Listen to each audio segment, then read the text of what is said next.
Ate, tapos na ako maghugas ng pinggan. Maganda na tayo para matulog. Teka, umiiyak ka na naman ba? Wala to, Faith. Huwag mo akong alalahanin masyado. Ate naman eh. Pwede pa naman yan. Siyempre, mag-aalala talaga ako sa'yo. Buntis ka. Mahigit 3 buwan na. At halos 4 na buwan ka na rin umiiyak gabi-gabi. Kasi naman sira na ang buhay ko. Sinira ng isang taong hindi ko man lang kilala. Siguradong malungkot sina mama at papa ngayon. Binigo ko sila. Hindi ko na matutupad ang pangarap nila. Hindi na ako makakagraduate. Hindi na ako tuluyang magiging nurse. Ay, ate, hindi mo kasalanan yon. Wala kang kasalanan. Pinilit ka lang ng demonyong yun. Hindi mo ginusto ang pananamantala niya sa'yo. Alam ko, Faith. Alam ko. Pero kasi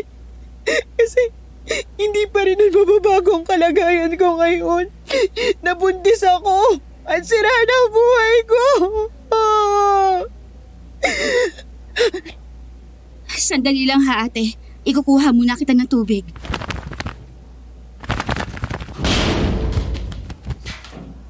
Ano yun? May kumalabog sa bubong. Magdala ako ba yun? May akay at bahay ba? Bukas pa naman ang mga ilaw natin Sino nandyan? Sino nandyan sa bubong? Mukhang malakas yata ang tama lang isang yan Nakuha pang tumakbo sa bubong. Buti na lang talaga, nasara ko ng mga bintana kanina. Faith? May problema, ate? May masakit ba sa'yo? Medyo sumasakit ang tiyan ko.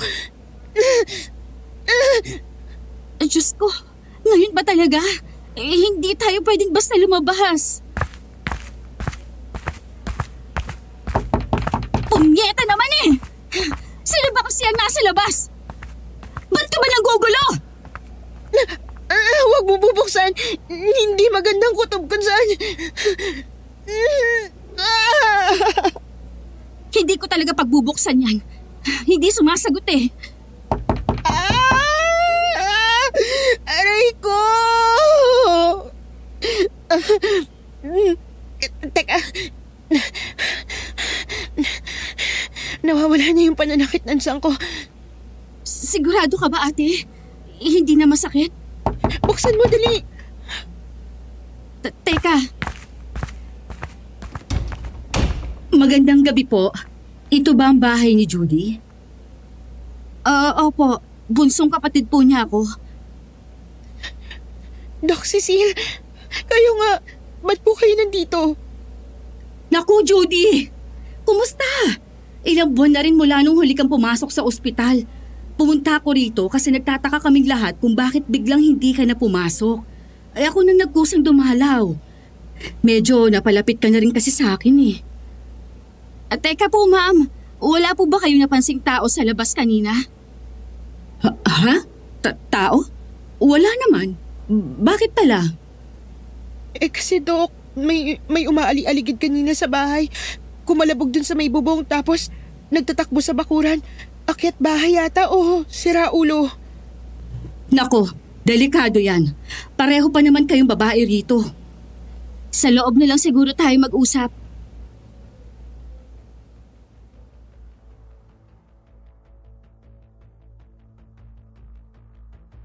...2001 noong masira ang buhay ko.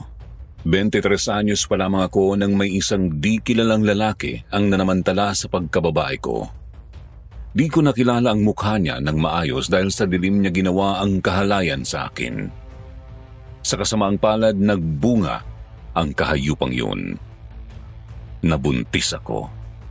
Ang hindi ko alam, mas matinding pagkasira pa pala ng buhay ang kahahantungan ko Kaya nga rin ako lumiham dito kasi gusto kong humingi ng tulong. Tulong kung paano ko tuluyang makakalimutan ang malagim na nakaraang dinulot ng mga aswang. Pakiusap po, i-comment lang po ninyo ang inyong mga saloobin at payo matapos marinig ang kwento kong ito. Subscribe na rin po kayo rito sa Sitio Pangil para matulungan ninyo rin ang iba pang humihingi ng payo. Ako nga po pala si Judy ng Davao del Norte. Sisimulan ko ang kwento nung mag-aapat na buwan na ang dinadala ko.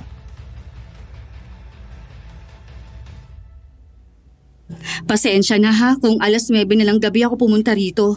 Galing pa kasi akong duty Ayos lang po, doktora.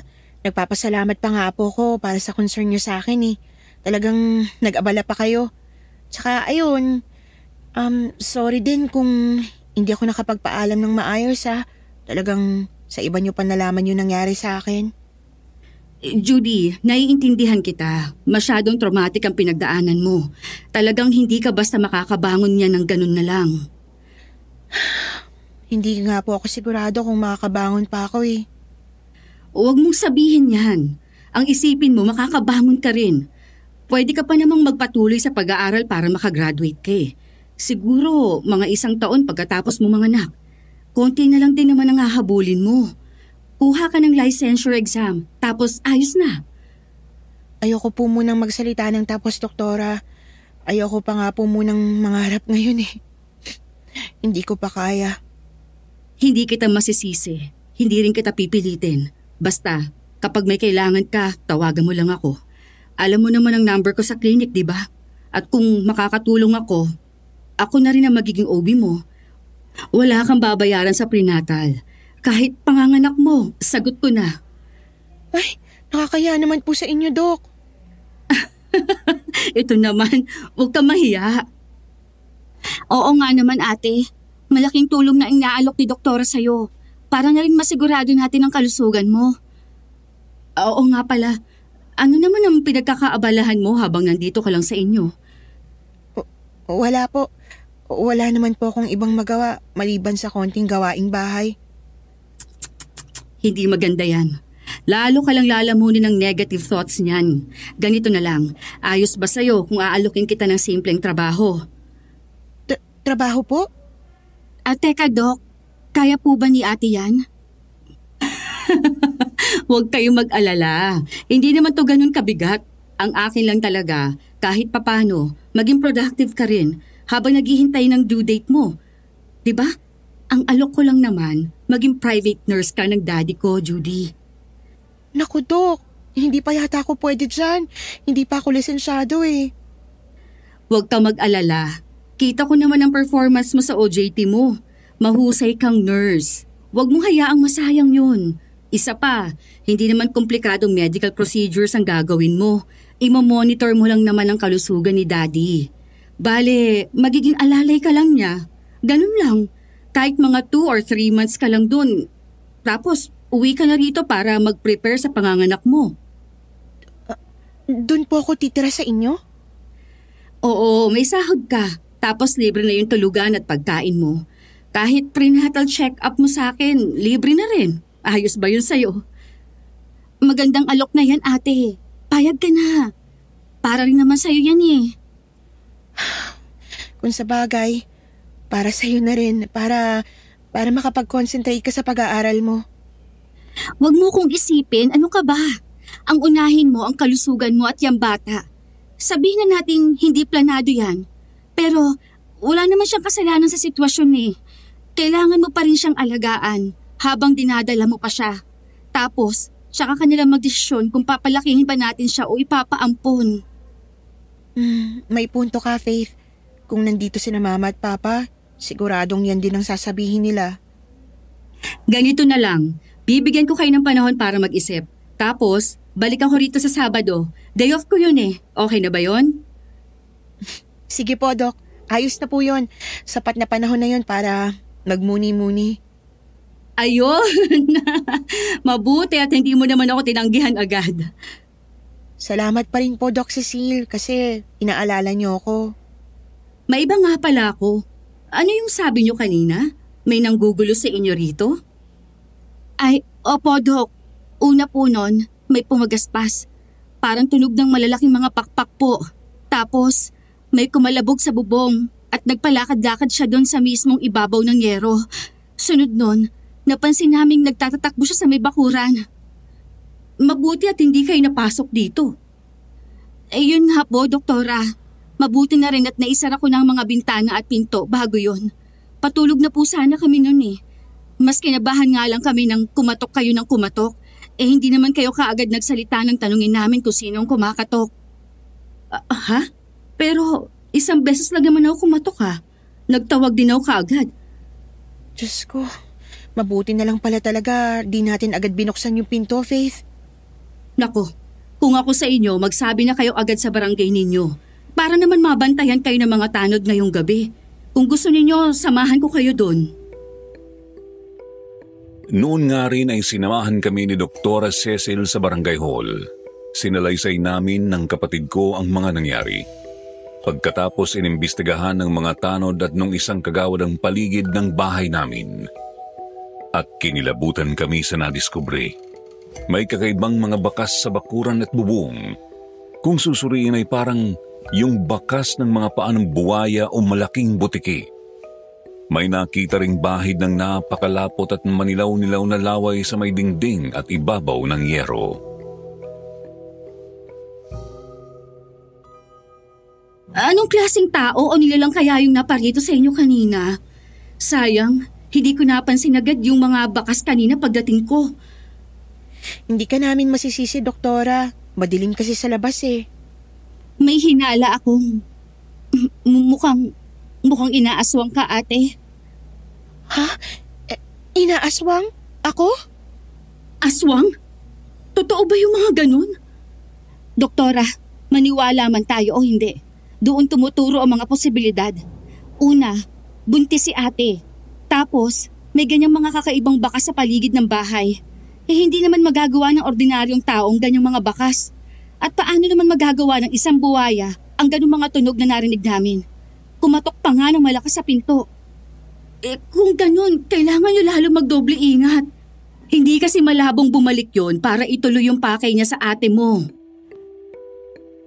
Di ako nakatulog ng maayos ng gabing yun. Ang dami kasing gumugulo sa isip ko.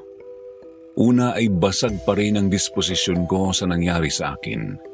Ikalawa, natatakot ako sa isiping inaaswang ako. At ikatlo ay pinag-iisipan ko ang alok sa akin ni Dr. Cecil. Ang mga yun lang ang tumatakbo sa isip ko sa magdamag hanggang sa lamunin na ako ng antok. Yun lang din ang inisip ko sa mga sumunod pang araw at gabi.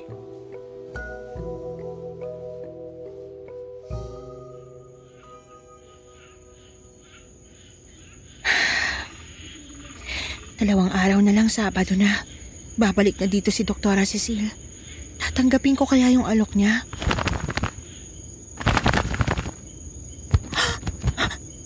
Ang mga pagaspas na mga pakbak. Ayan na naman. Faith! Gumising ka! Faith! Faith! Ate, may problema ba? Yung pagaspas na mga pakpak, ayan na naman. Ha? Oo nga no. Nandyan nga. Ano gagawin natin? Baka guluhin na naman tayo niyan. Tapos baka may magawa na yan ngayong gabi. Relax ka lang, ate. Naglagay tayo ng mga bawang sa mga bintana. Pati ang bubong at bakuran. Sinabuyan ko rin ng asin. Kung totoo ang sabi sa mga kwento, hindi na yan makakalapit sa atin ng basta.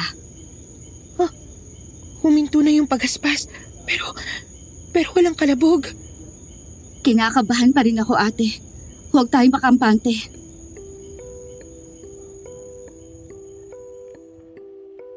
Lumipas ang ilang minuto, nanatili kaming kabado ng kapatid ko. Pakiramdam namin ay may nagmamatsyag sa amin galing sa labas kahit sarado naman ng bintana. Tahimik ang bakuran, pero hindi talaga mawala ang masama naming kutob hanggang sa naisip ko ng sumilip sandali. Ate, ano ginagawa mo dyan sa bintana? Sisilip lang ako saglit. Hindi kasi talaga ako mapalagay eh. Diyos ko! Anong klaseng nilalang yan? Ano bang nakita mo? Patingin nga ako. Anak ng... Pareho kaming nagulantang ni Faith sa nakita. Nakatayo sa labas ng bakuran ng isang di namin matukoy na nilalang. Madilim po roon kaya di namin siya makita ng maayos. Gayunpaman naaaninag naming hugis tao ang kanyang tindig at kaliskising berde ang kanyang balat. Nakatitigan ko rin ang namumula niyang mga mata. Nakikita mo ba yan? Kitang-kita, ate. Ibig sabihin, hindi lang yan basta multo na nakikita mo. Talagang halimaw ang isang yan. Nasabi po yon ng kapatid ko dahil bukas ang third eye ko. Nakakakita ko ng mga multo at ibang mga nilalang na hindi nakikita ng pangkaraniwang mga tao. Bata pa lang ako ay nakikita ko na sila, subalit noong sandaling yun, iba ang kilabot na naramdaman ko.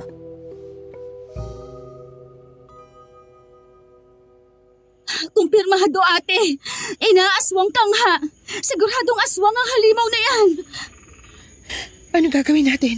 Paano tayo magtatawag ng saklolo? Hindi tayo pwedeng lumabas ng bahay eh. Basta, manatili lang tayo dito sa loob. Siguro naman, hindi siya makakapasok. May bawang sa bintana. Teka, sandali. Sisilipin ko ulit. Saan na yun? Naging ibon. Ano nakita mo? Wala na siya sa labas, ate. Bigla na lang siyang nawala. Pero may nakita akong lumipad palayo. Hindi ko sigurado kung malaking ibon ba yun o paniki. Isarado mo na lang ulit ng maigi ang bintana. Ibaba na rin natin yung mga kurtina. Kinikilabutan na talaga ako. Nakatulog naman po ako noong gabing yun, bagamat pagising-gising. Konting ingay lang kasi na naririnig ko ay nagigising na agad ako. Kaya naman puyat ako pagsikat ng araw. Bumangon ang kapatid ko para magwalis ng bakuran, subalit taranta rin siyang napabalik sa loob ng bahay.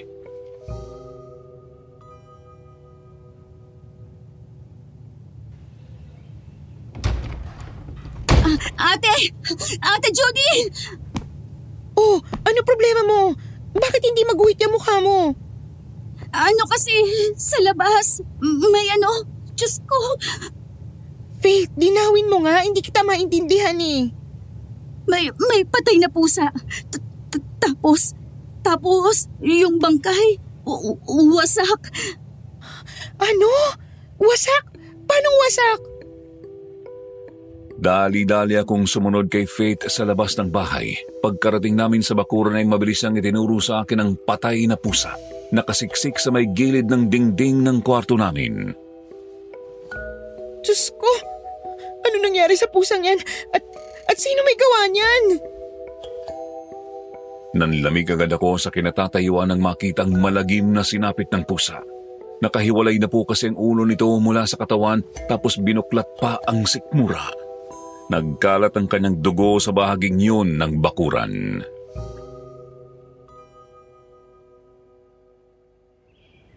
Hinala ko ang aswang na may gawa niyan, ate.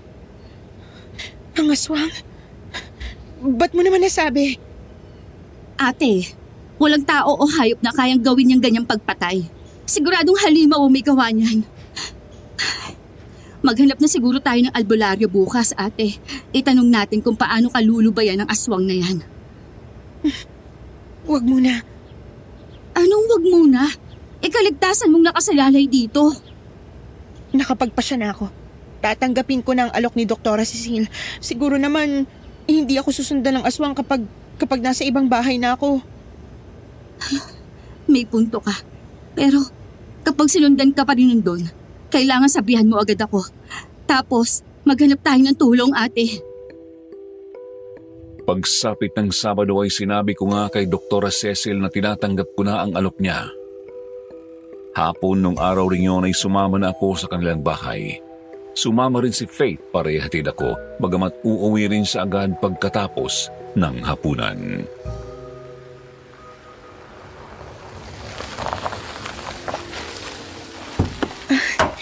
Ang yaman nyo naman po pala, Dok. Medyo malawak din tong taniman nyo ng saging eh. Hindi naman kami ganun kayaman. Pero itong taniman naman ng saging ang pangunahing kabuhayan ni na Daddy at Mami noon. Ngayon namang doktor na ako, konting bahagi na lang ng sagingan namin ang natira. Pinapatakbo pa rin ni Daddy kahit hindi naman na kailangan. Para lang din hindi siya mabagot dito sa bahay. May naglalakad pa palapit. Bagong tauhan namin niya sa sagingan. Isang tingin ko pa lang sa binatang tauhan ni na doktora ay kinutuban na agad ako. Di naman masamang hinala pero kutob ko lang na may kung ano sa kanya.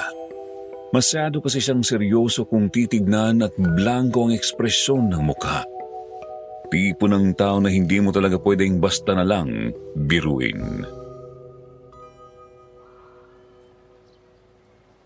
Ma'am, ito na po yung sukli sa biniling mga abono kanina. Bukas na po namin sisimulang ilagay. Sige, ako na ang magbibigay nito kay Daddy. Makakaalis ka na. Sige po, ma'am. Mag-iingat ka sa taong yan, ate. Kinukutuban ako sa kanya. Kahit ako rin naman kinukutuban din. Pero wag na lang nating husgahan agad yung tao. O paano? Tara na sa loob. Sumunod kayo sa akin. Sige po, Dok. Nandiyan na po. Nahuli ko pang lumingon sa amin ang binatang tauhan bago ito tuluyang lumayo. Lumabas ito sa gate ng malaking bahay tapos nagtuloy-tuloy sa sagingan. Kami naman ni Faith ay sumunod na kay Dr. Cecil sa loob ng kanilang bahay. Pagkapasok sa loob ay agad akong nakiramdam. Isang nakagawian ko na tuwing nakakarating sa panibagong mga lugar. Bukas nga po kasi ang third eye ko. Kaya lagi kong hinahanda ang sarili ko kung may multo man akong makita.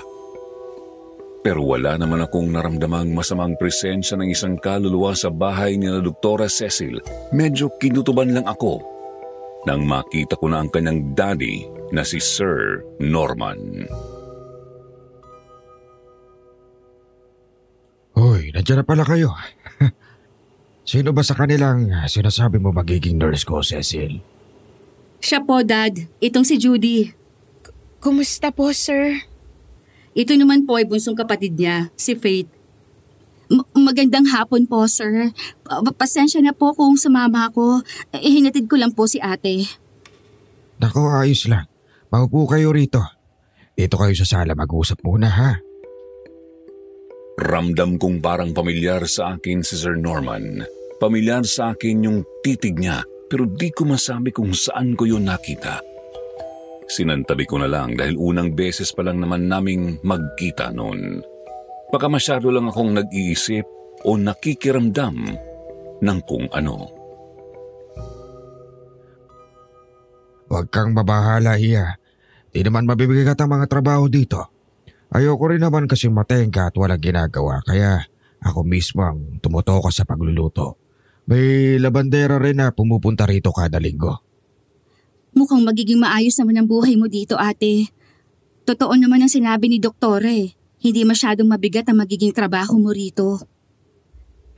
Mukhang gano'n na nga. Tsaka kung kailangan, pwede ka naman bumisita sa kapatid mo, Judy. Basta ba, hindi lang din masisira ang trabaho mo rito sa bahay. Ilang minuto pa sa usapan namin ay kumalma rin naman ang kalooban ko. Tinuro sa amin ni Doktora ang magiging kwarto ko. Tinulungan naman ako ni Faith na ilagay doon ang mga gamit ko.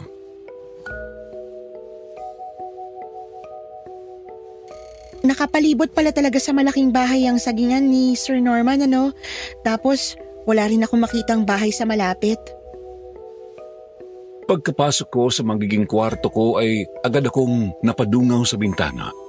Nakaharap yun sa may kanang gilid ng bahay. Tanaw ko roon ang labas ng mga pader ng bakuran kaya kitang-kita ko ang nakapalibot na sagingan. Ayos na siguro yan, ate. At least, wala manggugulo sa'yo rito mga chismosa sa paligid. Basta, kung may kailangan ka, uwi ka lang. Baka rin kasi maburyong ka rito eh. Ikaw rin, wag mong pababayaan ang sarili mo sa bahay Mag-aaral ka ng maayos, tsaka mag-iingat ka lagi. Lalo kapag gagabihin ka. Pagkatapos maghapunan ay umalis na nga po si Faye. Noon pa lang, miss ko na agad ang kapatid ko. Pero tinatagan ko ang sarili ko kasi ayoko ring maging pabigat sa kanya. Ayokong makaabala lalo't nagdadalang tao ako at nag-aaral pa siya. Nakaalis na ba si Faith? Opo, Dok. Punta na lang ako ngayon sa kwarto ni Sir Norman. Ipagtitimpla ko po siya ng gatas tapos kukuhaan ko siya ng BP. Naku, bukas na. Mas mabuti kung magpahinga ka na muna ngayon. Tapos, bukas mo na simulan ang trabaho mo. Bukas ko na rin ibibigay sa yung medical records ni Daddy. Sige po, Dok. Sinunod ko ang sabi ni Doktora. Pumunta na ako sa kwarto ko para magpahinga. Nakatulog ako agad kasi nga maliwalas naman ang pakiramdam ko noong gabing yun. Subalit, nagtaka na lamang ako nang bigla akong magising.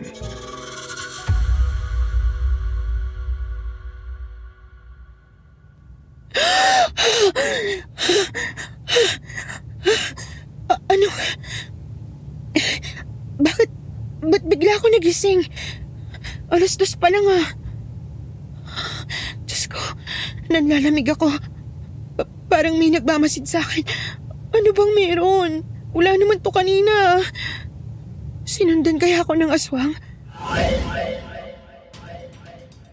Napalingon ako sa bintana. Nakasarado ang mga jalousie at nakababa ang makapal na bintana. Napalunok ako ng laway. Nanalangin ako tapos nilakasan ko ang loob ko. Lumapit ako sa bintana at sumilip ako roon. Babae? Sino yung babae? Bakit siya nandiyan sa may puno ng saging? Pabilog po ang buwan noon kaya naman medyo naaaninag ko ang labas ng bahay. Nakita kong nakatayo sa labas ng sementong bakod sa ilalim ng isang puno ng saging ang isang babae. Nakayuko at nakalugay lang ang buhok, nakasuot ng brown na duster. Multo? Minumulto yata ako. Pero, bakit naman magkakaroon ng multo dyan sa may sagingan? Diyos ko, ang tunog na yun! Yung aswang, sinundan niya nga ako! Lalong kumabog ang dibdib ko nang marinig ang pamilyar na pagaspas ng mga pakpak. Muli akong lumingon sa may sagingan. Wala na roon ang babae. Taranta ko namang sinarado ang bintana at binaba ang kurtina. Sinigurado kong hindi ako masisilip ng kahit sino mula sa baba.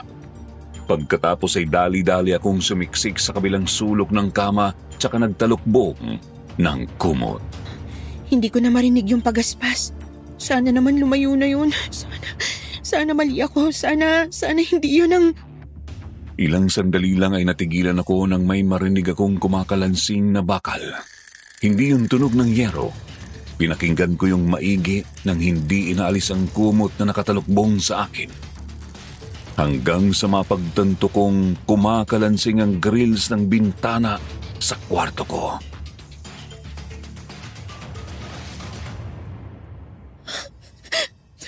Panginoon ko, protektahan niyo po ako. Bakit ba kasi ako puntirya ng aswang na yan? Marami namang buntis sa ibang mga lugar. Bakit ako pa? Diyos ko, tulungan niyo po ako. Palayasin niyo po yung halimaw na yan. Tuloy-tuloy ang pananalangin ko habang nakatago sa loob ng kumot. Hindi po talaga ako huminto hanggang sa di ko napansing nakatulog na pala ako. Nagising na lamang ako nung pasikat na ang araw. Maaga pa. Tahimik pa ang bahay.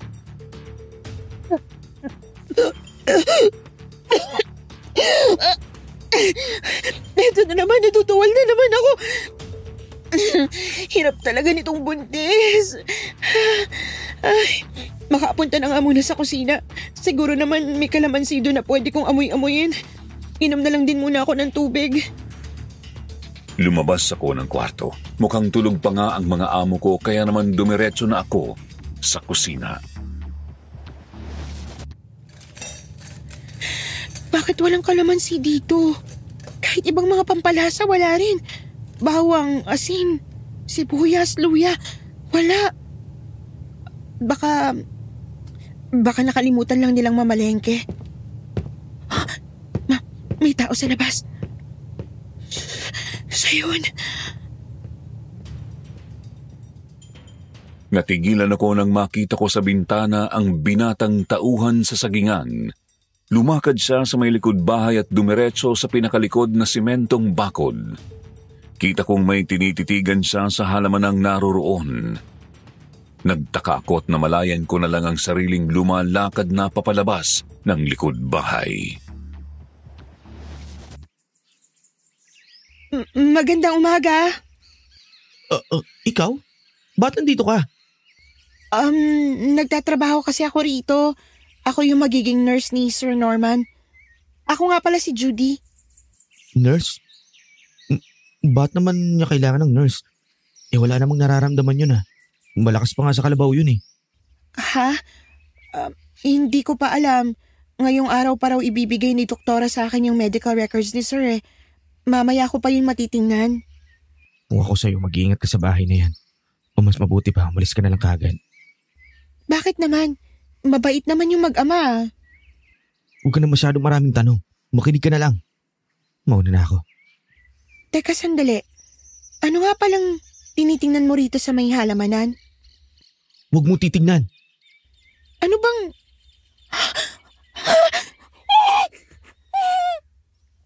Huwag kang sumigaw, ano ba? Nagulantang ako nang makita ko sa halamanan ng isang patay na manok. Medyo malaking klase ng manok po yun, pero putol na ang ulo at danakang dugo sa lupa. Wakwak na rin ng sikmura. Hindi ko natignang maigi pero mukhang dinukot ang mga laman loob noon. Nakasiksik po yun sa mismong paanan ng sementadong pader sa may likod ng medyo makapal na halamanan. Katulad ng kalagayan ng manok dun sa patay na pusa sa bakuran namin. Bakit may ganyan dyan? Bakit nagaganyan yung manok? Hindi ko alam sa totoo lang. 1 linggo pa lang naman ako dito eh. Hindi pa tapos ang pagmamatsyag ko pero 2 beses ko nang nakitang ganyan ang pagpatay ng hayop. Ang nauna ay isang kambing. Dun sa may sagingan ko nadatnan eh. Pagmamatsyag? Bakit mo naman minamatsyagan sina Sir? Hindi ko pwedeng sabihin. Wala pa akong ebidensya. Sana lang hindi ka mag-ingay sa kanila. Uulitin ko. Mag-iingat ka sa bahay na yan. Lalo akong kinutuban sa binatang tauhan. Halata kasing may inililihim siyang mabigat. Gumulo rin sa isip ko ang kanyang babala tungkol sa mag-ama. Hindi ko maisip kung bakit pinag-iingat niya ako kina doktora gayong mukhang mababait naman ng mga ito. Batay na rin sa pagkakakilala ko kay Doc Cecil nung pumapasok pa lang ako sa ospital bilang on-the-job trainee. Oh, Judy, saan ka galing? Good morning po, Doc. Nagpahangin lang po ako sandali sa may likod bahay habang naghihintay na magising kayo. Ah, sige. Halika, sasabihin ko sa'yo mga gagawin mo. Kinausap na ako ni Dr. Cecil nung umagang yun. Pinakita niya sa akin ang mga medical records ni Sir Norman. Sinabi niya sa akin ang mga responsibilidad ko. Basic lang naman po yun. Imomonitor ko lang ang kalusugan ni Sir. Kukuhanan ko siya ng BP o blood pressure. Sisiguraduhin sakto ang pag-inom niya ng gamot at babantayan kung sakaling sumama ang kanyang pakiramdam. Mukhang may karamdaman nga talaga si Sir Norman. Hypertension. Pangkaraniwan sa mga matatanda. Pero, ba't kaya nasabi nung binata na wala naman talagang karamdaman si Sir? Ay, bahala na nga. Huwag ko na lang sigurong isipin yung weirdong yun. Di ko naman siya kilala eh. Isa pa, doktor si Doc Cecil. Ba't naman niya ako kukuning private nurse para sa daddy niya kung hindi naman pala kailangan, diba? Itutuong ko na lang talaga yung pansin ko sa trabaho ko rito. Naging maayos naman po ang umagang yun sa bahay ng mag-ama. Mag-aalas 7 na nang umalis si Doc Cecil para pumasok sa ospital. Mga ganong oras din nang magising na si Sir Norman. Magandang umaga, Judy. Nakaalis na ba sa Cecil? Opo sir, kani-kanina lang po. Upo po muna kayo dito, sir. Kukuhanan ko po kayo ng BP. Di ba pwedeng mamaya na lang pagkatapos natin mag-almusal? Magluluto pa kasi ako.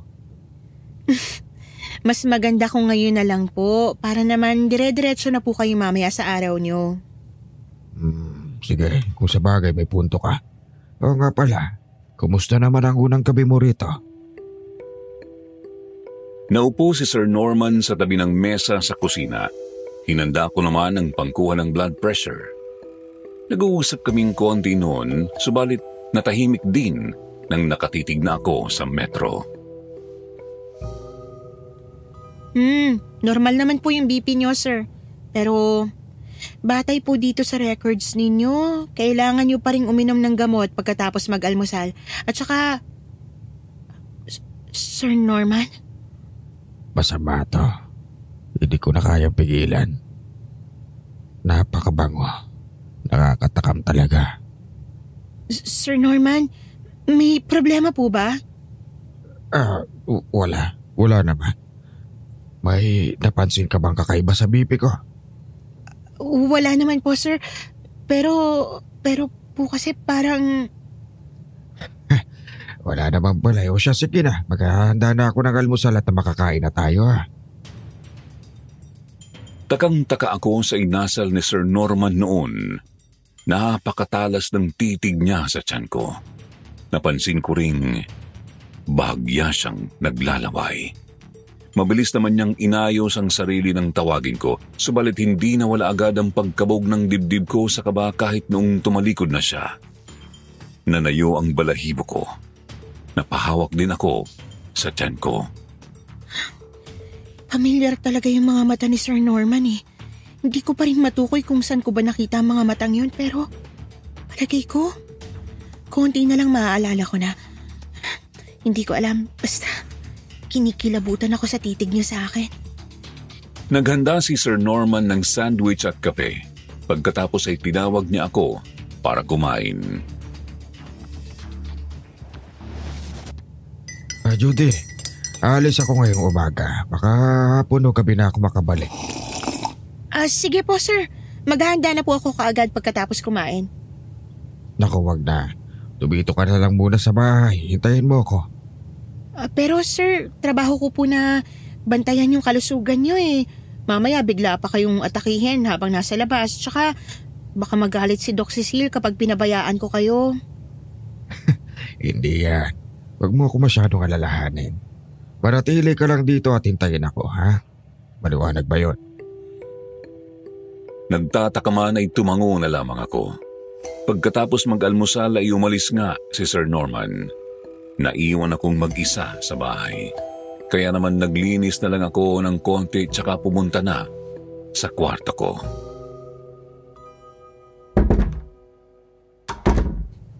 Nakakainis na pakiramdam to. Wala akong kasama rito sa bahay pero pakiramdam ko hindi ako mag-isa. Pasado 8:00 pa lang ng umaga noon pero hindi na ako mapakali. Ang ginawa ko ay humiga na lang ako at pumikit. Ramdam na ramdam ko talagang may nagmamasid sa akin pero pilit ko yung binabaliwala. Hanggang sa di ko napansing nakatulog na pala ako. Anong oras na ba? 2:00 ng hapon?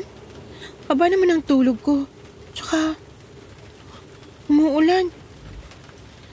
Ay, nakakainis. Nandiyan pa rin ang masamang pakiramdam ko. Hapon na po nang magising ako. Napadapo ang tingin ko sa bintana ng kwarto ko. Nakasarado ang mga jalousie at nakababa ang makapal na kortina. Pakiramdam ko ay hinihila ako ng kung ano papunta roon. Kaya bumangon ako at lumapit doon at nang makatayo na ako sa harap ng bintana, nililis ko ng konti ang kortina. Tsaka sumilip. Diyos ko, yung babaeng multo, nandiyan na naman. At nakatitig siya dito sa bintana. Hindi ko manguya ang itsura ng babaeng multo. Nakasuot nga po ito ng duster na brown pero napansin kong punit ang harapang bahagi ng damit nito at dumudugo. Medyo malayo siya at malakas din ang ulan kaya hindi ko makita ng malinaw ngunit mukhang binuksan ng kung ano ang kanyang tiyan. Duguan din ang kanyang mukha at bandang braso. May napansin din akong kung ano sa kanyang leeg. Hula ko ay kwintas bagamat di ko makita ng malinaw. Hindi. Bakit ganyan ang itsura niya? Tulong! Tulong! Tulong! Saklolo! Ah! Di ko napigil na mapasigaw ng saklolo sa nakitang multo. Oo, bata pa lang ay nakakakita na talaga ako ng mga ligaw na kaluluwa pero ang babaeng multong yon ang pinakamalala ang sinapit sa lahat ng mga nakita ko. Kung titignan ay para siyang sinugod ng napakabangis na hayop kaya siya namatay. Subalit hindi ko masabi eksakto kung ano ba ang nangyari sa kanya. Kumaripas ako palabas ng kwarto at bumaba papuntang sala. Doon ay napaupo ako sa may sofa. Ilang minuto pa. Delikado to. Alam na niya nakikita ko siya. Baka dumikit siya sa akin. Baka bigla ko na lang siya makita dito. Biglang magpakita sa harap ko mismo. Ha! May tao. Tao po! Tao po, Ma'am Nurse! Nandiyan ka ba sa loob, Ma'am? Tao po! Ma'am Judy! Ma'am Judy! Yung binatang tauhan.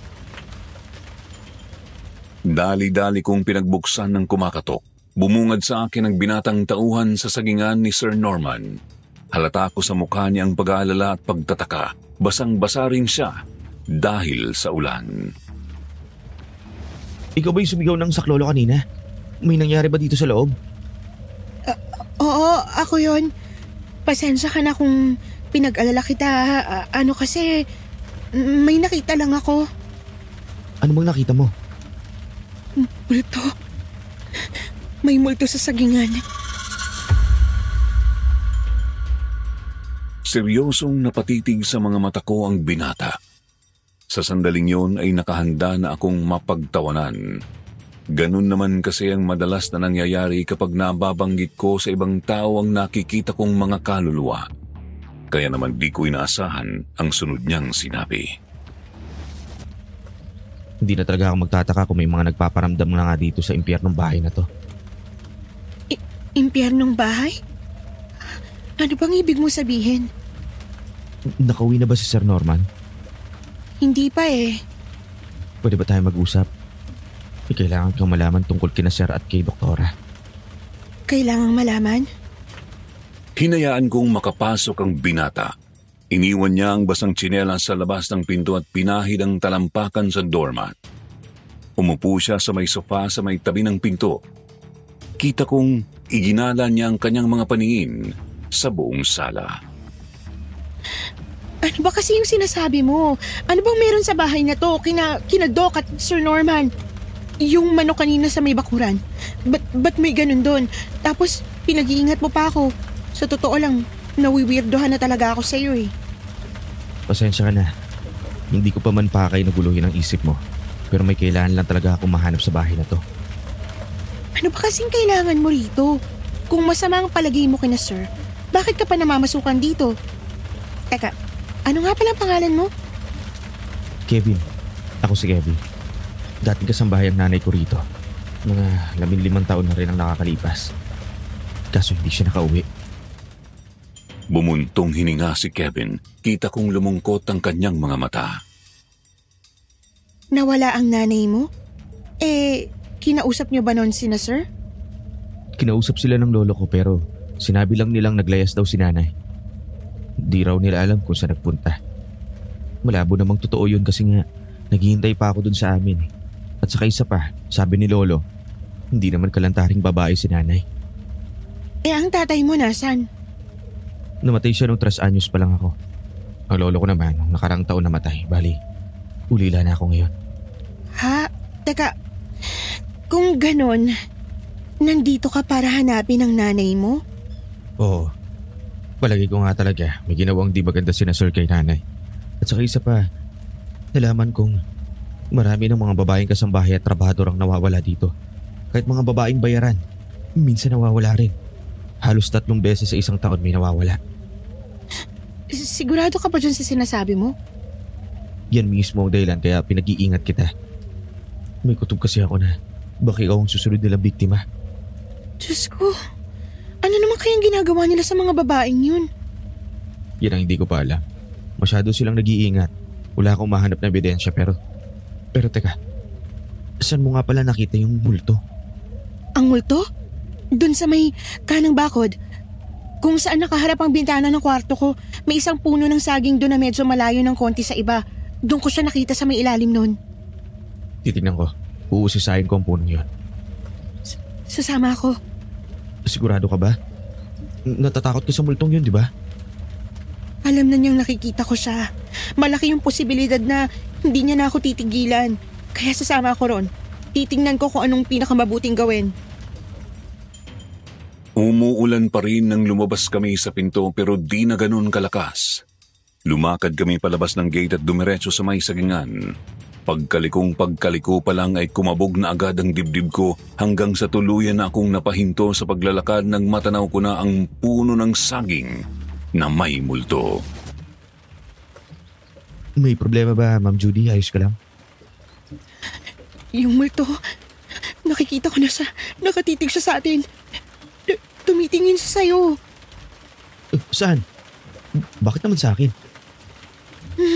Hindi ako sigurado pero mukhang may kailangan siya sa'yo. Ngayon, kumakaway siya. Kumakaway siya, Kevin. Pinapalapit niya tayo.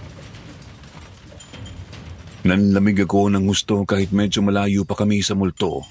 Kitang-kita ko talaga ang nakabukas niyang tiyan at leeg na may gilit. Halos maduwal-duwal na ako sa kilabot at pandidiri noon pero tinatagan ko lang ang sarili ko.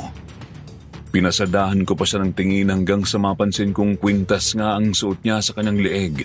Kulay itim ang lubid tapos may pendant na pilak. Bilog po yun tapos yun yung pendant na kadalasang may mga larawan sa loob. Napansin ko ring nakaumbok pala ng konti ang nakabukas niyang tiyan. Umbok na parang buntis ng 3 o 4 na buwan. Lumapit tayo. Kung bumalik ka na lang muna sa bahay, baka nalalamigan ka na eh. Malata din kasi hindi ka komportable. Lumapit tayo. Sigurado may mahalagang kailangan sa atin ang kaluluwang yan. Teka, pwede bang ilarawan mo sa akin ang itsura niya? Halos kasing tangkad ko. Nakalugay ang buhok na itim. Kulay brown ang suot na duster. Tapos may kwintas. Itim na lubid. May pendant na bilog na pwedeng may larawan sa loob. Ngayon ko lang din napansin. Mukhang buntis siya, Kevin. Pinatay siya nung buntis siya. Kinukutuban na rin ako. Sige, lumapit tayo sa puno. Palamig ng palamig ang paligid habang lumalakad kami palapit sa puno ng saging. Lumingon ako.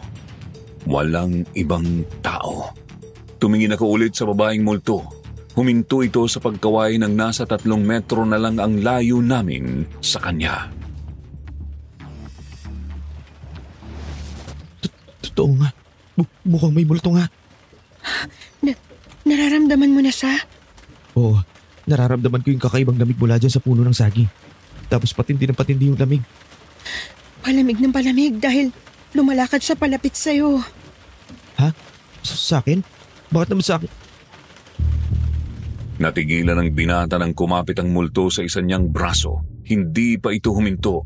Iginapang pa nito ang isang braso sa balikat ni Kevin hanggang sa tuluyan na niyang mayakap ang binata.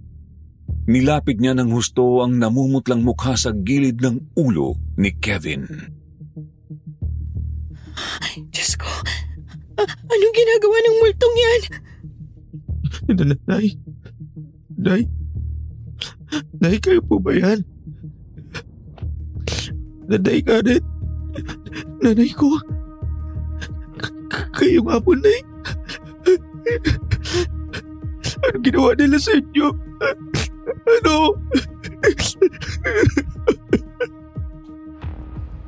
Tuloy-tuloy na umiyak si Kevin sa ilalim ng ulan.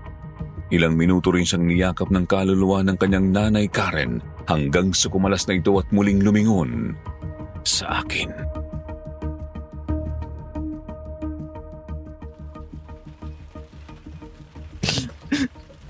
Nay, Nay, nandiyan pa po kayo? Nay Karen! Ma'am Judy, nandiyan pa ba si nanay? Nandito pa siya, Kevin. May sinasabi siya.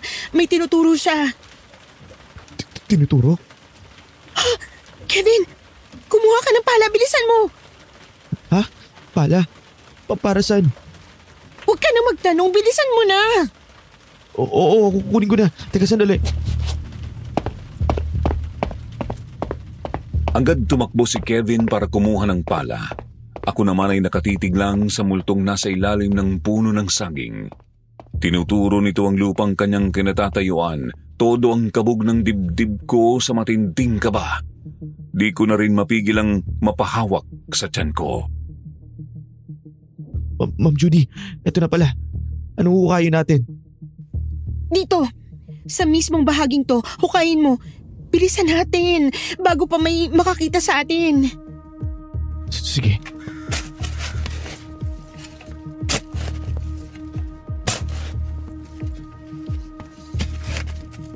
Hindi na nagsayang ng oras si Kevin. Agad niyang hinukay ang lupang kinatatayuan ng kaluluwa.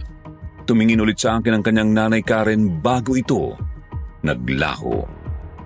Nagpatuloy sa mabilisang paghukay si Kevin. Mabuti na lang at malambot ang lupa noong sandaling yun dahil sa ulan. Ulan na unti-unti na ring huminto pagdaan ng mga minuto. Wala pa ako nahanap. Pero parang alam ko na kung anong nandito. Sana lang si nanay. Ituloy mo lang, Kevin. Tuloy-tuloy lang. Nandyan lang siya, sigurado ko doon. Nagpatuloy sa ginagawa si Kevin. May kalaliman din kasi ang kailangang hukahin.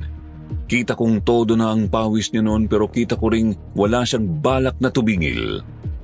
Ako naman ay di na iniwan ng kaba. Di ko alam kung kikilabutan ba ako o maaawa para sa mag-ina hanggang sa lumipas ang 2 oras. Malapit ka na, Kevin. Pakiramdam ko malapit ka na. Konti na lang. Ito na yun. Ito na yun. Nay, Karen, ikaw ka. Nay!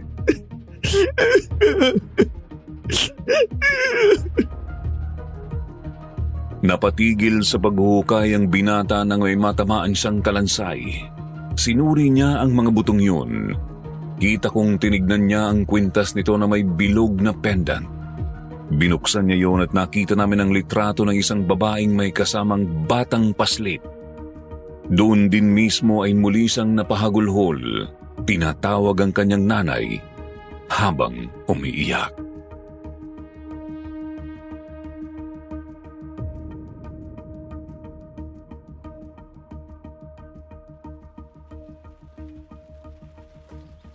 Nahanap ko na ang patunay. Sinabi ko na nga ba eh.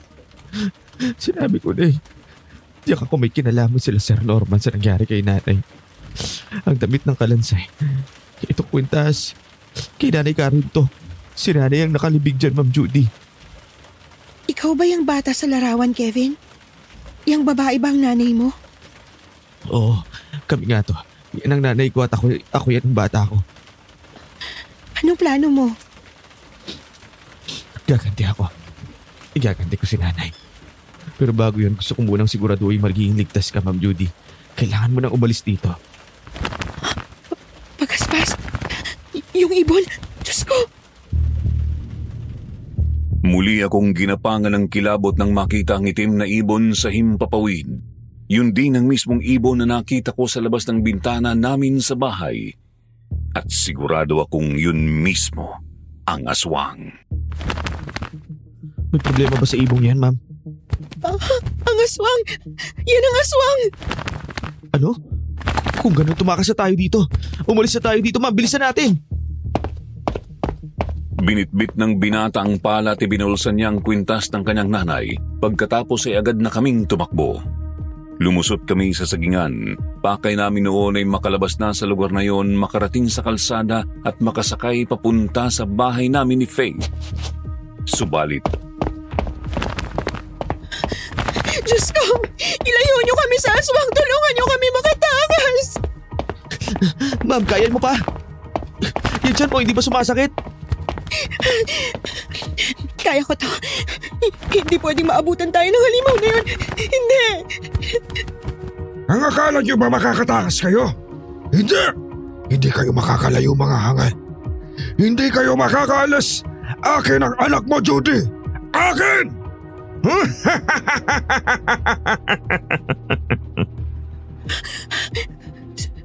Sir Norman? Hindi, si Sir Norman ang aswang. Nahintakutan kami ni Kevin nang makitang si Sir Norman mismo ang humahabol sa amin. Subalit noong sandaling yun ay kapansin-pansing kulukulubot na ang kanyang balat at medyo nangingitim. Bumalik na kayo rito para wala nang mahirapan. Kung hindi, sisiguraduhin ko pagsisisihan ninyo at tangka ninyo pagtakas! Hindi! Nakakainis! Kung ganun, pinlano nila to. Pinlano talaga nilang patirahin ako dito para biktimahin. Mga hayop! Magpatuloy lang tayo sa pagtakbo, ma'am. Kailangan natin makarating kaagad sa kalsada. Sana lang makasakay kaagad tayo ng tricycle. Nakakainis lang talaga isipin eh. Bakit ba ako nagpalit lang kay doktora? Ayaw nyo talagang tumigil! Pwes, bumanda kayo sa akin! Hindi! Nasaan na siya? Magpatuloy ka lang, ma'am.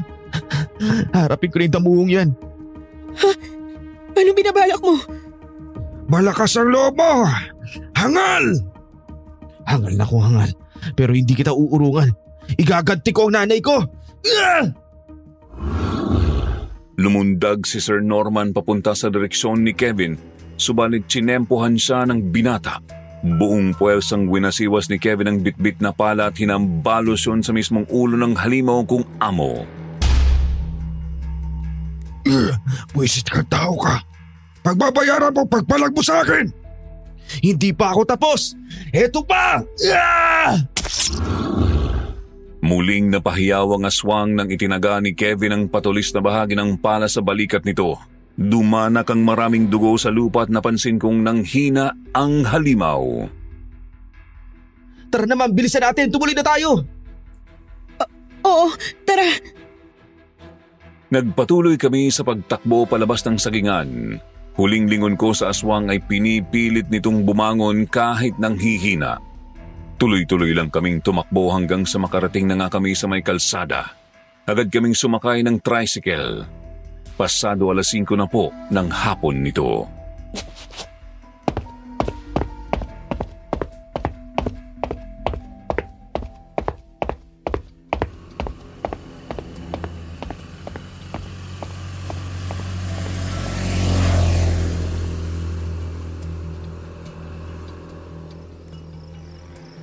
Saan tayo, ma'am?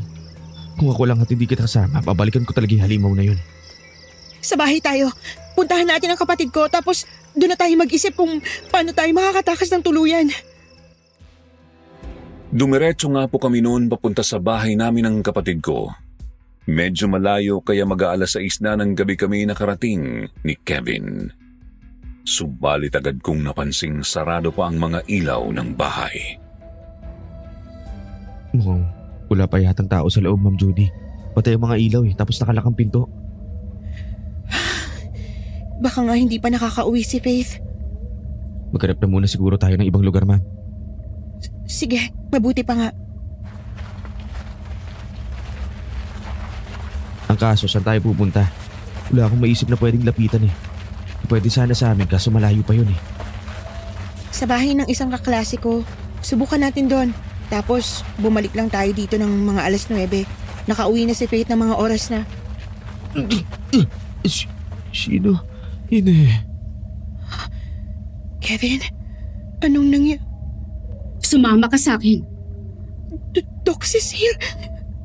Tatakas ka. Tapos dito ka lang din didiretso sa bahay mo. Tanga, sumama ka sa akin. Doc Cecile, pasensya na po. Pero hindi na ako sasama sa inyo. Sumama ka ng tahimik kung ayaw mo mamatay kayo nitong kasama mong hangal. Palihim akong tinutukan ng patalim ni Dr. Cecil, kaya naman di na ako nakapalag nang pasakayin niya ako sa nakaparada niyang kotse. Naiwan namin si Kevin na nahimatay sa may gilid ng kalye.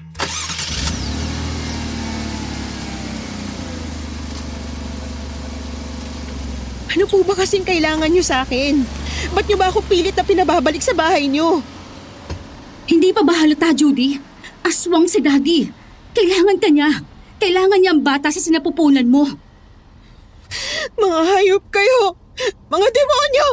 Nananahimik ako sa amin tapos guguluhin niyo ang buhay ko! Hindi lang ganun kasimple ang lahat. Nakatakda ang mangyari to simula nang mabuntis ka. Anong ibig mong sabihin? Anong gagawin mo? Natigilan ako nang kumuha si Doc ng isang boteng may langis sa kanyang bulsa. Habang nagmamaneho ay binuksan niya yun at agad na ibinuhos sa mukha ko ang laman. Nang dumampi yun sa ilong ko ay agad na lumusob sa daluyan ko ng hangin ng napakahapding sensasyon. Napaubo ako. Hindi ko alam kung anong langis yun, basta sigurado kung hindi yun ordinaryong gamot lang. Hindi nagtagal ay unti-unti akong kinapos ng hininga hanggang sa nawalan na nga ako ng malay.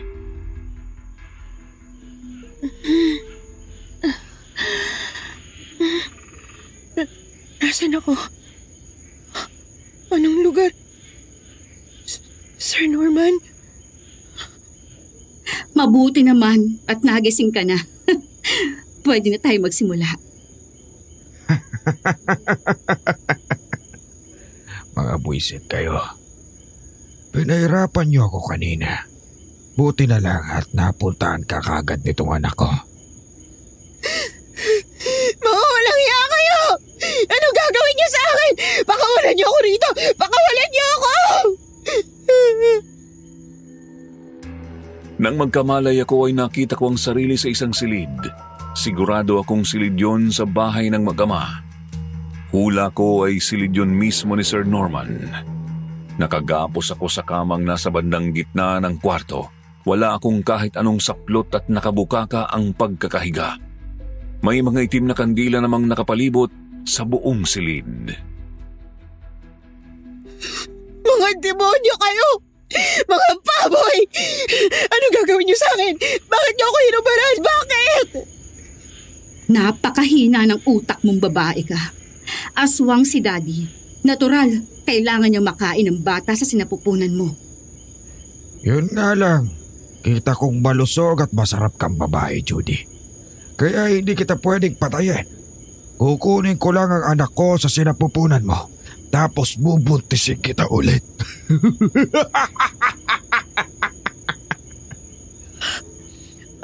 Anong ibig mo? Hindi. Ikaw? Sa mismong sandaling yun ay nanumbalik ang pagkakataon kung kailan hinalay ako ng di ko kilalang lalaki.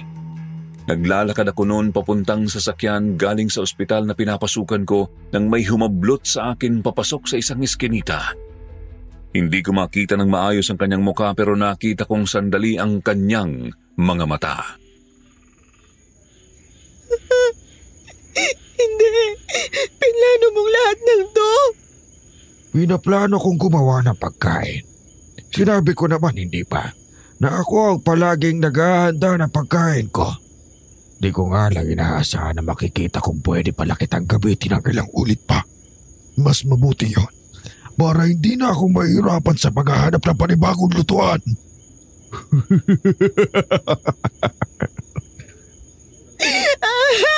Hayop ka! Demonyo! Napakababoy mo! Napakasama mo! Halimaw ka! Napakasama mo! Napakasama mo!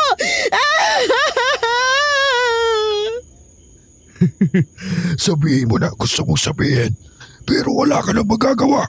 Nasa mga kamay na namin ang buhay mo. Cecil, magsimula na tayo. Kunin mo na ang pagkain ko. Nasasabik na ako.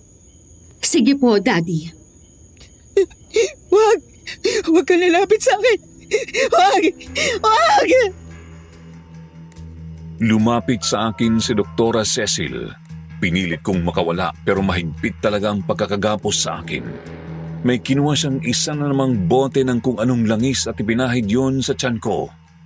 Hinilot niya ang tiyan ko Paikot-ikot ngunit ramdam ko ring tinutulak niya ang sanggol pababa. Nakakadiring sanggol na sa totoo lang. Pero gusto ko na ring mawala sa katawan ko. Tama na, Dok! Masakit! Masyado nang masakit! Ayoko na! Tama na! Tama na! Huwag ka nang magulo. Matatapos din to kapag nailabas na siya. Pagkatapos kumain ni Daddy, aalis tayo. Dadalhin ka namin sa malayong lugar kung saan pagsisilbihan mo si Daddy.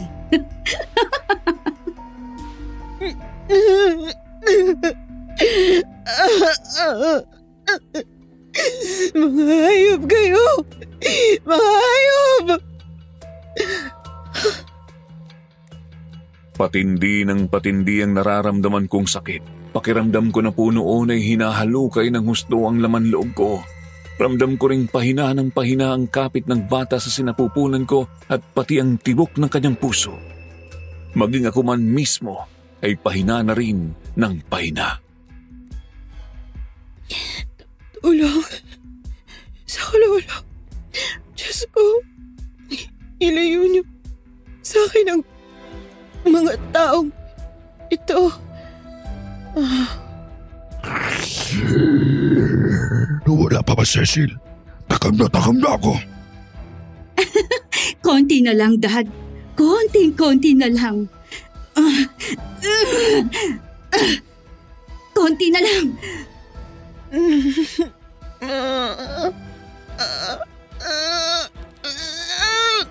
Heto na.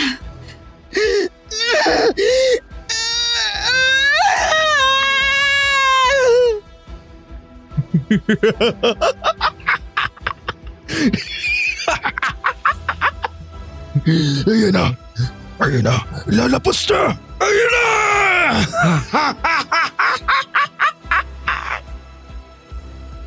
Hindi ko na napigilang mapairi nang maramdamang lalabas na ang sanggol. Tuloy-tuloy akong umiri hanggang sa makuha na nila ang gusto nila. Nakita kong hinawakan ni Doktor ang sanggol. Hindi yun gumagalaw. Heto na po, Daddy. Ang inyong hapunan. Sa wakas makakakain na naman ako! Teka, anong amoy yun? Amoy sunog? Amoy sunog? Anong amoy sunog ang sinasabi mo? Meron nga. Hindi. Mga disturbo! Ate Judy! Nandyan ka ba? Ate! Ate Judy! Magpakatatag ka, ate! Ililigtas ka namin! Ilalabas ka namin dyan! Please. Tulungan niyo ako. Mga bangahas! Maging ako man ay nagtaka nang marinig ang boses ni Faith. Galing yun sa labas ng kinaroroonan kong kwarto. Pinilit ko pang manatiling gising hanggang sa napansin ko na nga ang sinasama ni Doc Cecil na amoy sunog. Mula yun sa labas ng bahay. Hindi nagtagal ay pumapasok na ang makapal na usok sa bintana ng bahay. Norman! Buksan mo ang pinto! Pakawala mo si Ma'am Judy! Norman! Norman! Daddy, anong gagawin natin? Buisis na mga tao talaga yan. Kung gusto nilang mamatay yan mismo ang ibibigay ko. Nakita kong lumakad si Sir Norman papuntang pinto, subalit hindi pa man siya nakakalapit ay nauna na itong nawasak ni na Kevin. Kita kong nasa labas sina Faith kasama nila ang ilan pang mga kalalakihan. Wala ka na maluloko rito, demonyo ka. Nakita na namin ang iba pang mga buto sa sagingan mo. Ang dami mo nang pinatay. Ang dami mo nang sinirang mga buhay. Ngayon igaganti ko, nanay ko! Ah! Hindi mo masasaktan si Daddy!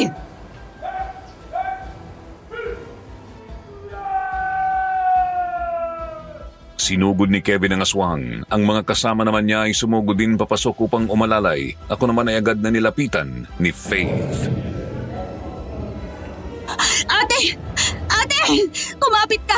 Dadalhin ka namin sa ospital. Huwag kang bibigay, please. Kaya mo yan. Faith, ikaw nga. Dumating ka. Nakita ko si Kuya Kevin na nakahandusay sa labas ng bahay.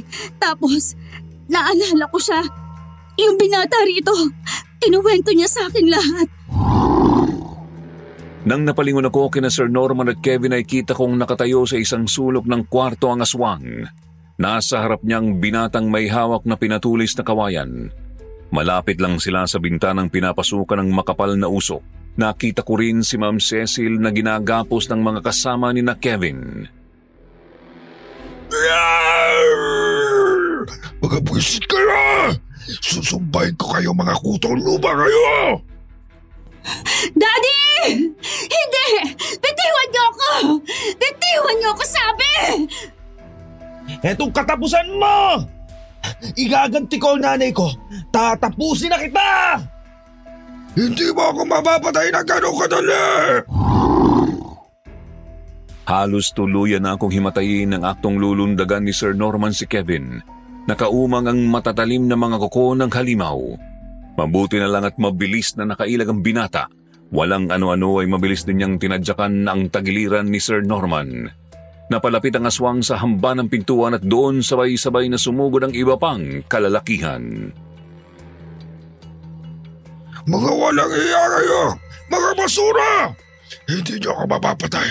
Hindi! Daddy Norman! Lumayo kayo sa daddy ko! Hindi! Hindi! Kita ko pa kung paano pinagsasasaksak ng mga kalalakihan ng aswang. Padilim na ng padilim ang paningin ko noon. Nararamdaman ko na ring may bumuhat sa akin. Huli kong nakita kung paanong tinulak ng mga tao si Sir Norman sa bintana. Daddy! Hindi! Hindi ko alam kung gaano ako katagal na walang malay. Basta nagising na lang ako. Nasa ospital na ako.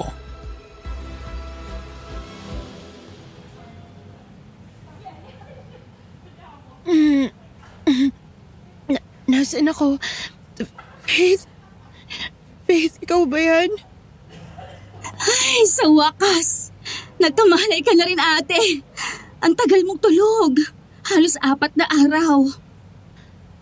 Ha? 4 na araw akong tulog.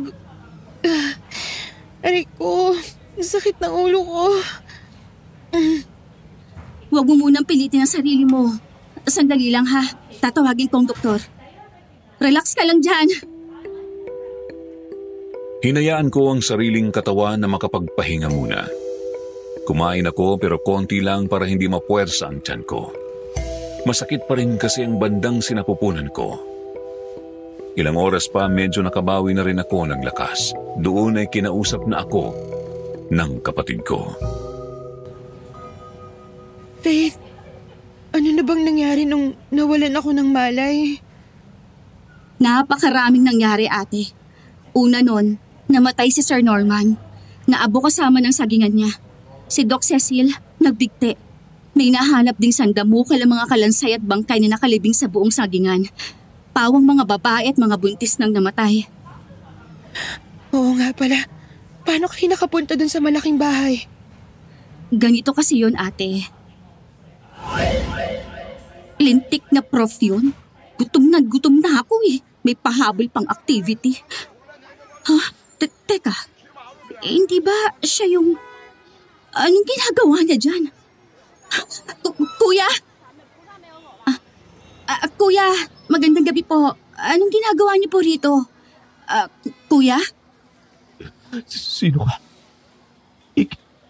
Ikaw yung Faith? Tama ba ako? Oo, ako nga. Anong ginagawa mo rito? Pumunta kami rito kasama ang ate mo. Pero nasa matinding panganib siya ngayon. Kailangan natin siya tulungan. Ha? Ano bang sinasabi mo? Nasa alanganin si Ma'am Judy. Papatayin siya ng mga aswang. Ano ka mo? Aswang? sinundan si ate ng aswang doon. Hindi ganun yun. Sa bahay na yun mismo, nakatira ang mga aswang. Diyos ko! Kinuwento sa akin ni Kuya Kevin ang lahat. Pagkatapos, pumunta kami sa sagingan. Humingi kami ng tulong sa mga trabahador doon. Mabutit naniwala sa inyo yung mga trabahador. Dapat kay Sir Norman yung mga taong yun sa pagkakaalam ko eh.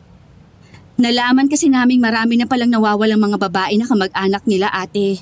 Pinakita ni Kuya Kevin sa amin ng mga trabahador yung hukay kung saan ang kalansay ng nanay niya. Kaya nakumbinsi ang mga trabahador na si Sir Norman ang pumapas lang ng mga kababaihan. Tapos, ayun, nagplano kami. Naisip namin sunugin ang buong sagingan bago sugurin ang bahay para siguradong hindi sila makakatakas ng basta. Si Kevin, nasa na? Umalis na. Sa Caraga para ang uwi niya eh. Simula po noon, hindi na namin nakita ulit si Kevin. Kami naman ni Faith ay naging mapayapa na rin ang buhay. Nakarecover naman po ang katawan ko sa ospital. Yun nga lang sinabihan ako ng doktor na hindi na ako makakapanganak. Napinsala po kasi talaga ang matris ko. Kaya naman pinili ko na lang mamuhay ng hindi nag-aasawa. May mga nanligaw pero ayoko ng kahit sinong lalaki sa buhay ko. Ayos lang, kahit papano, masaya naman ako kasama si Faith, pati na ng mga pamangkin ko sa kanya. Hindi ko nga lang ikakaila, hindi ko pa rin talaga malimut-limutan ang bangungot na yon kahit anong dasal at nobena ang gawin ko. Paulit-ulit pa rin kumakalampag sa alaala ko ang lahat. Ang pambababoy sa akin ni Norman na siyang simula pala ng madilim niyang balak. Kaya kung may payo man po kayo, iwan niyo lang po sa comment section para mabasa ko. Maraming salamat po.